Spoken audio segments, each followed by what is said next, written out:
Boa noite, amigos do Fluminense, etc. Está no ar o Fluminense em Debate dessa segunda-feira, 15 de agosto de 2011. Na noite de ontem, o Fluminense foi derrotado em péssima atuação para o Grêmio de virada por 2-1 no Olímpico, permanecendo com 21 pontos e se distanciando mais um pouco do sonho do tetracampeonato. Enfim, nós temos hoje aqui mais uma visita ilustre, o Marcos Sampaio, conhecido como Marcolino, né, presidente da torcida Flunitor, que vai falar conosco, vai conversar conosco sobre um assunto que está muito em voga, que é, devido ao episódio Fred, que é o papel das torcidas organizadas, o que a torcida, até onde pode ir uma torcida organizada, o que ela deve, o que ela não deve fazer. E tenho aqui essa mala sem alça de todas as noites, o amigo Marcelo Vieira. Vieira, vamos começar a tratar do assunto jogo de ontem. O que foi aquele jogo de ontem, Vieira? Boa noite, Savioli. Boa noite, Marcos. Boa noite, torcedor tricolor. Bom, jogo de ontem a gente está pagando um pouco o preço por termos perdido o Conca no meio desse campeonato. O time do Fluminense ele fica dependendo muito do Souza, que faz um jogo bom, um jogo horrível, um jogo muito ruim. Ontem ele teve um jogo muito ruim, inclusive no único momento que o Souza brilhou no jogo foi quando saiu o gol do Fluminense, porque o Souza pega a bola pelo meio, abre com o Carlinhos pela ponta, cruza, Vitor falha, por sinal que fase horrível é essa do Vitor, e o Fred conseguiu concluir para o gol. Mas aí, e o Marquinhos é um cara muito esforçado apenas, então é aquilo. É complicado, o Fluminense está com dificuldade para poder se organizar, para poder armar a jogada, e a gente está sofrendo um pouco por isso aí.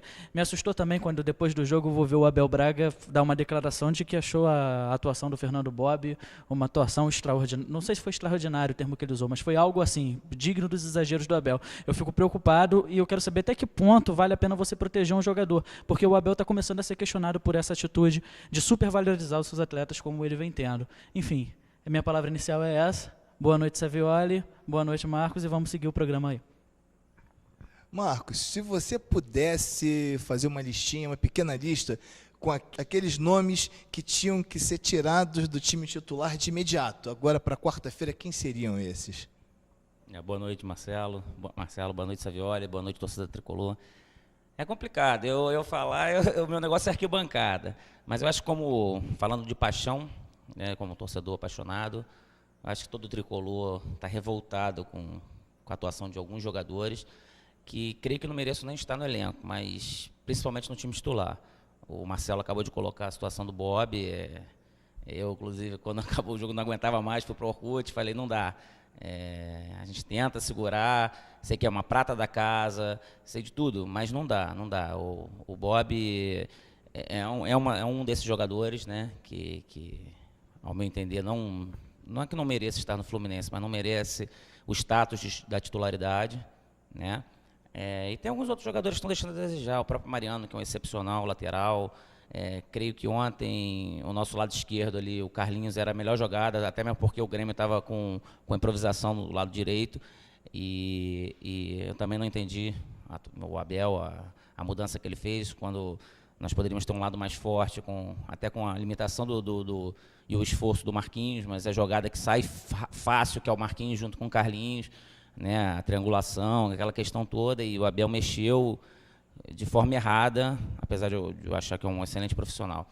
Então, assim, em termos de elenco, acho que nossa zaga é fraca, acho que merecia ter sido dado uma atenção maior no momento de contratação. Sei que o mercado não está com grandes nomes aí livres, né?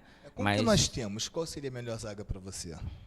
Bem, muita gente pode me bater, mas eu ainda acredito que hoje ainda a melhor zaga ficaria com o Digão.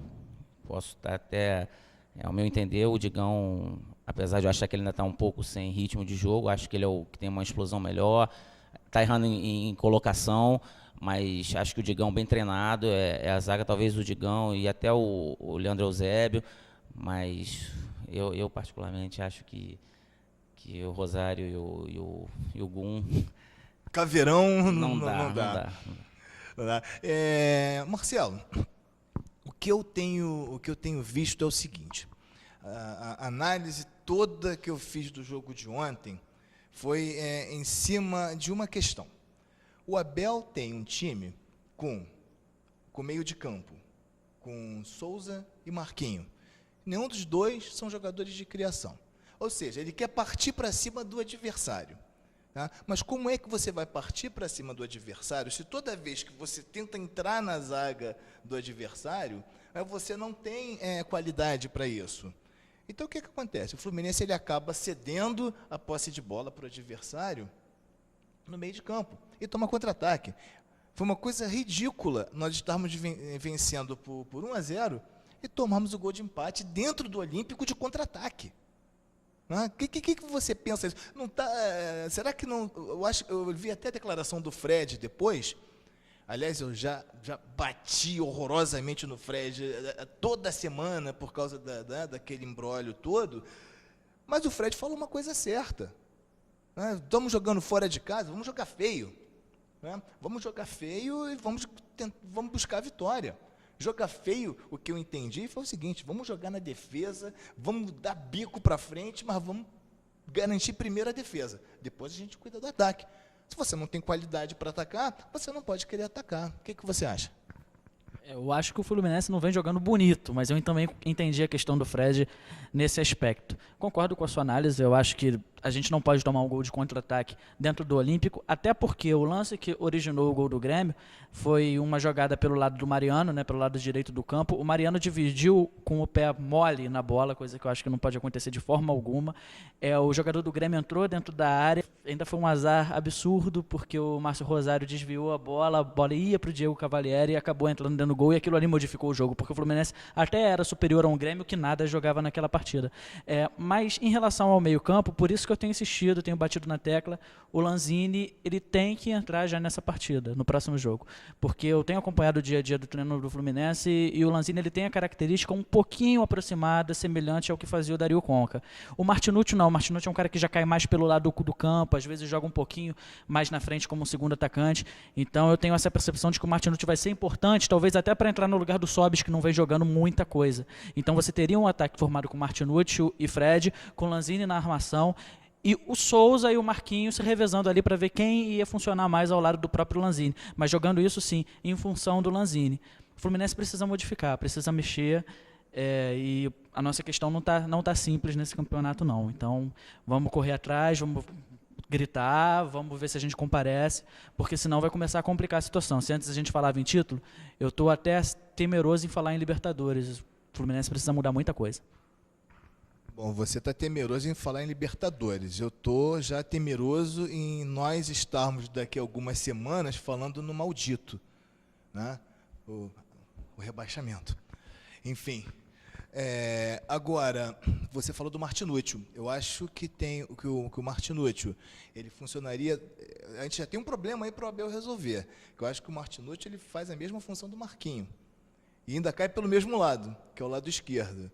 Diga-se de passagem que o Marquinho não está fazendo, né? Ou seja, quer tentar fazer aquele papel de terceiro atacante, que no jogo contra o Palmeiras funcionou muito bem. Na verdade, contra o Palmeiras ele funcionava como quarto atacante, né? Porque o Abel botou aquele 4-3-3 doido lá para tentar fazer o gol de qualquer maneira e acabou dando certo. E os 2 gols foram marcados pelo Marquinho, o válido e o invalidado pela arbitragem. Mas os dois eles desempenham mais ou menos a mesma tarefa, ou seja, eu acho que o ideal aí, de repente, seria um 4-5-1 e botar o Lanzini centralizado, porque as características de jogo que nós precisamos, ele tem. Resta saber se ele vai ter personalidade também para entrar nessa furada, entrar nessa canoa furada e conseguir dar conta do recado, que é um garoto de 18 anos. Né? Agora, Marco, me diz uma coisa, o Abel falou que o Fluminense está jogando bonito, ele não consegue jogar feio. Esse futebol que o Fluminense está jogando não é um futebol bonito? Não, está longe demais disso. Eu não me conformo de uma coisa, vocês estavam falando aí, eu estava relembrando os lances do jogo, eu não consigo entender o Fluminense, toda bola que ele sai da zaga, tem que passar pelo pé do Fernando Bob. Eu nunca vi um negócio daquele. Toda bola que sai, parece que tem que passar pelo Bob para ela ser. E quer dizer, o cara que tem o objetivo ali de desarmar, né, a função dele, na verdade, é de desarme. Ele não dá velocidade, ele prende todas as bolas, ele quer dar, todo toque que ele quer dar sempre com efeito. Então, quer dizer, Tá tudo errado, tá tudo errado. Creio até que nessa alteração que ele tenha feito, quando ele retirou o Marquinhos e colocou lá o Martinútil, foi com o objetivo dele cair mais pela esquerda. Mas mesmo assim, o Martinútil está entrando agora na equipe, entendeu? Uma jogada, como volto a dizer, apesar das limitações do Marquinhos, né, o esforço do Marquinhos, ele já está acostumado a fazer aquela jogada pela esquerda. E o caminho era ali. Aquele jogo ali, o Grêmio estava com um lateral improvisado, o Carlinhos passava todas as bolas por ele, não acertava muitos dos cruzamentos, mas a jogada era ali. Então, assim, o Abel, em falar do futebol, como ele falou da declaração também que o Fernando Bob, né, fez uma partida excepcional, eu acho que ele não está enxergando o jogo como todo tricolor está enxergando. Inclusive, a gente já tem uma lista grande, né, das frases assim espetaculares do Abel. A primeira deles foi ele ter dito que a saída do Conca não era problema. Hoje nós estamos vendo uma outra coisa, né? Ou seja, o Conca está fazendo uma falta terrível. Agora, eu sei lá, como eu falei, eu colocaria o 4-5-1, até porque, primeiro, né, seguindo a receita do Fred, né, botaria 2 volantes lá, trombadores, Valência e Edinho, não sei, Valência e Diogo, não sei o que aconteceu com o Diogo Marcolino. Pode chamar de Marcolino, né? Porque é o nome. Pode, todo mundo me conhece assim. Todo mundo te conhece assim. Eu não sei, eu acho que o Diogo está faltando botar para jogar. Entendeu? O Diogo desenvolveu, como eu te falei. O cara que é o carregador de piano, ele tem que ser carregador de piano sempre. E o Diogo faz essa função. Entendeu? Talvez quando vocês me perguntaram até a questão lá da zaga, talvez o melhor nome para a zaga com o Digão seria o Edinho. O Edinho desempenhou um papel na zaga no ano passado que foi excelente. Ele veio cobrir, né, aquela carência da zaga que a gente teve e desenvolveu um trabalho excelente. Se no meio campo ele não tem local e a nossa zaga vem falhando demais, por que não? Entendeu? Trazer o Edinho para a zaga novamente, né? Mas assim, o Diogo, eu acho que falta colocá-lo. Talvez ontem, se colocasse, né, 2 homens mais na contenção, né, posso até estar equivocado, mas assim, se você botar o Diogo e o Valência, nós estávamos sem o Diguinho, sem o Edinho suspenso, então assim, a saída de colocar o Bob, podia colocar ele até para defender, mas não para ser o criador da jogada do meio de campo do Fluminense. O Conca faz falta, você falou do Conca, faz falta em qualquer time do mundo. Então, essas frases do Abel são complicadas. Não, eu acho que é o seguinte, que o Abel, ele colocou, evidentemente, ele já tinha criado um esquema que tinha o Edinho como aquele famoso carimbador. E ele quer que o Bob exerça essa função. Só que o Bob, além de exercer mal essa função, ele só dá passe para o lado, ele erra passe e ainda por cima ele não tem aquele posicionamento do Diguinho na marcação. Porque o Diguinho ele faz a marcação avançada, eu sempre chamo de o onipresente, né? Porque parece que o Diguinho está em todos os lugares. Isso quando ele está bem com vontade de jogar também, não é, Marcelo? Com certeza, eu acho que o Diguinho perto do... Muita gente estava reclamando do Diguinho, mas o Diguinho perto do Fernando Bob, ele é quase o Fernando Redondo contemporâneo, sem dúvidas. Eu acho que o Diguinho faz muita falta nesse time, principalmente porque a letargia do Fernando Bob jogando ontem, acho que nos 2 últimos jogos, o Fernando Bob foi... Eu cheguei a defender ele aqui, fazendo um paralelo com o que a gente vinha conversando aqui no Fluminense, etc., na Fluminense em Debate. Eu cheguei a falar, não, o Fernando Bob eu acho que é um jogador que pode render para o Fluminense, é um cara novo, tem potencial. Eu me arrependo completamente de ter defendido o Fernando Bob naquele programa, porque eu já vi que não tem jeito, realmente. Quanto ao Abel, só uma ressalva, tudo bem, o Abel está errando, o Abel nas declarações também ele extrapolou demais nos elogios e em proteger os seus atletas, mas também é bom ter cuidado porque está começando um processo de queimar o Abel mesmo e de repente do Abel vir até a ser demitido ou especular a demissão do Abel. Eu acho que também não é o momento de pensar nisso, até porque a gente esperou tanto tempo para o Abel chegar, vamos deixar pelo menos ele tentar fazer o trabalho dele, vamos ver se com o Abel o time dá uma reagida. Eu acho que de repente com a entrada do Lanzini e o Martinútil se encaixando mais nesse time, a gente vai ter essa questão mesmo melhor resolvida para a gente poder dar a volta por cima com o Abel. Porque eu acho que, como o planejamento dessa nova gestão sempre foi um planejamento de longo prazo, eu acho que pode ser fundamental que o Abel permaneça, até para poder dar prosseguimento num planejamento do ano que vem. Então, essa questão do Abel que eu queria deixar bem claro, é isso aí. Tenho falado, se eu não me engano, falei até no programa passado, que o Abel, na verdade, ele já conseguiu acertar o time do Fluminense uma vez. Foi na partida do jogo contra o Avaí, o jogo contra o Avaí contra o Atlético Paranaense, o Fluminense tinha padrão tático, só que ele tinha Tinha o Conca ainda, não tinha o Deco. O Deco já estava machucado.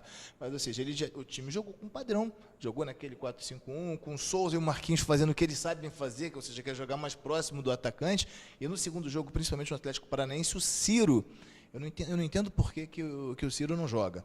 Mas, enfim, nós vamos deixar isso para o próximo bloco, porque esse já está encerrado. Nós voltamos já.